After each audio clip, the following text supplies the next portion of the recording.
Routine চেকিংয়ের সময় আমরা দেখতে পাই যে 3-4 জন জুবিনাইল তারা একটি বাইক চালাচ্ছিল, যেগুলি ওদের কাছে ড্রাইভিং লাইসেন্সও ছিল না, এবং ড্রাইভিং লাইসেন্স থাকার কথাও না, প্লাস আনঅথরাইজলি চালাচ্ছিল। তখন আমরা নতুন যে আমাদের মোটর ভেহিকেল অ্যাক্ট অনুযায়ী বাইকটাকে আমরা সিজ করি, আমাদের সাব ইন্সপেক্টর কৃষ্ণধন দেবনাথ, এবং চেকিংয়ের ছিল যে ইন্সপেক্টর থারা ডালো। তারপরে প্রসিডিউর মতে আমরা যে ভায়োলেশনে যে অ্যাকচুয়ালি জুবিনাইলরা যখন দেখি যারা যখন তাদেরকে যখন দেওয়া হয় বাইক, এগুলি তো নিয়ম নেই, তো তাদের ক্ষেত্রে আইনটা হচ্ছে আপনার তাদের প্যারেন্টসের, মানে যে বাইকের ওনার,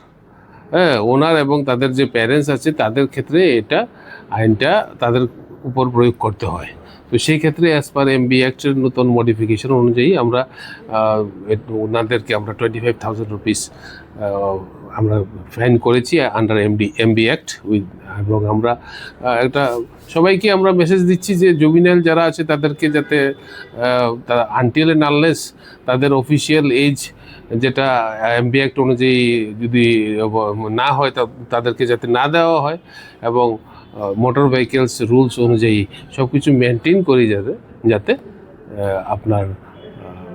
গাড়ি বা স্কুটার বা বাইক চালানো হয়।